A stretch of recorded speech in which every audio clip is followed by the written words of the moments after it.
Conversation de l'habitant de Sirius avec celui de Saturne. Après que son Excellence se fut couché et que le secrétaire se fut approché de son visage, « Il faut avouer, dit Micromégas, que la nature est bien variée. »« Oui, dit le Saturnien, la nature est comme un parterre dont les fleurs... »« Ah, dit l'autre, laissez-la votre parterre. »« Elle est, reprit le secrétaire, comme une assemblée de blondes et de brunes, dont les parures... »« Ah, qu'ai-je à faire de vos brunes, dit l'autre. »« Elle est donc comme une galerie de peinture dont les traits... »« Eh non, dit le voyageur. Encore une fois, la nature est comme la nature. Pourquoi lui chercher des comparaisons ? » Pour vous plaire, répondit le secrétaire. Je ne veux point qu'on me plaise, répondit le voyageur. Je veux qu'on m'instruise. Commencez d'abord par me dire combien les hommes de votre globe ont de sens. Nous en avons 72, dit l'académicien, et nous nous plaignons tous les jours du peu. Notre imagination va au-delà de nos besoins. Nous trouvons qu'avec nos 72 sens, notre anneau, nos 5 lunes, nous sommes trop bornés. Et malgré toute notre curiosité et le nombre assez grand de passions qui résultent de nos 72 sens, nous avons tout le temps de nous enlever.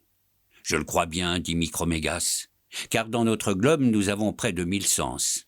Et il nous reste encore je ne sais quel désir vague, je ne sais quelle inquiétude, qui nous avertit sans cesse que nous sommes peu de choses et qu'il y a des êtres beaucoup plus parfaits. J'ai un peu voyagé, j'ai vu des mortels fort au-dessous de nous, j'en ai vu de fort supérieurs, mais je n'en ai vu aucun qui n'ait plus de désir que de vrais besoins, et plus de besoins que de satisfaction. J'arriverai peut-être un jour au pays où il ne manque rien, mais jusqu'à présent personne ne m'a donné de nouvelles positives de ce pays-là. Le Saturnien et le Syrien s'épuisèrent alors en conjectures, mais après beaucoup de raisonnements fort ingénieux et fort incertains, il en fallut revenir aux faits. « Combien de temps vivez-vous » dit le Syrien. « Ah, bien peu » répliqua le petit homme de Saturne. « C'est tout comme chez nous » dit le Syrien. « Nous nous plaignons toujours du peu. Il faut que ce soit une loi universelle de la nature. Hélas, nous ne vivons, dit le Saturnien, que 500 grandes révolutions du Soleil. Cela revient à 15 000 ans ou environ, à compter à notre manière. Vous voyez bien que c'est mourir presque au moment que l'on est né. Notre existence est un point, notre durée un instant, notre globe un atome.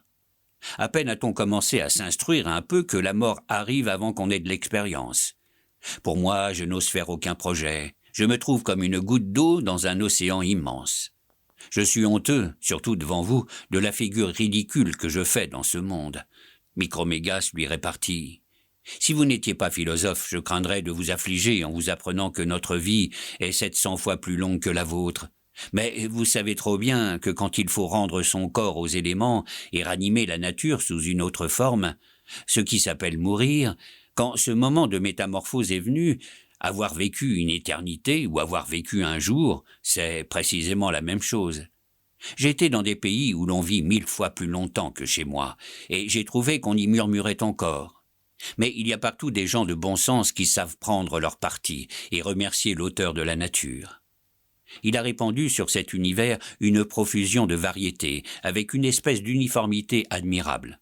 Par exemple, tous les êtres pensants sont différents, et tous se ressemblent au fond par le don de la pensée et des désirs. La matière est partout étendue, mais elle a dans chaque globe des propriétés diverses. Combien comptez-vous de ces propriétés diverses dans votre matière ? Si vous parlez de ces propriétés, dit le Saturnien, sans lesquelles nous croyons que ce globe ne pourrait subsister tel qu'il est, nous en comptons 300, comme l'étendue, l'impénétrabilité, la mobilité, la gravitation, la divisibilité et le reste. Apparemment, répliqua le voyageur, que ce petit nombre suffit aux vues que le Créateur avait sur votre petite habitation. J'admire en tout sa sagesse.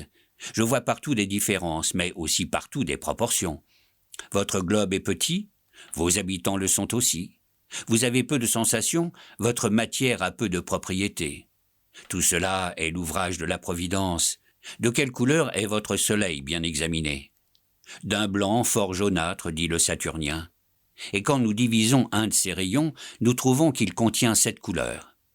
Notre soleil tire sur le rouge, dit le Syrien, et nous avons 39 couleurs primitives.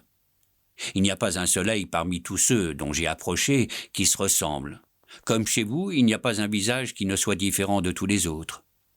Après plusieurs questions de cette nature, il s'informa combien de substances essentiellement différentes on comptait dans Saturne. Il apprit qu'on n'en comptait qu'une trentaine. Comme Dieu, l'espace, la matière, les êtres étendus qui sentent, les êtres étendus qui sentent et qui pensent, les êtres pensants qui n'ont point d'étendue, ceux qui se pénètrent, ceux qui ne se pénètrent pas, et le reste. Le Syrien, chez qui on en comptait 300 et qui en avait découvert 3000 autres dans ses voyages, étonna prodigieusement le philosophe de Saturne. Enfin, après s'être communiqué l'un à l'autre un peu de ce qu'ils savaient et beaucoup de ce qu'ils ne savaient pas, après avoir raisonné pendant une révolution du soleil, ils résolurent de faire ensemble un petit voyage philosophique.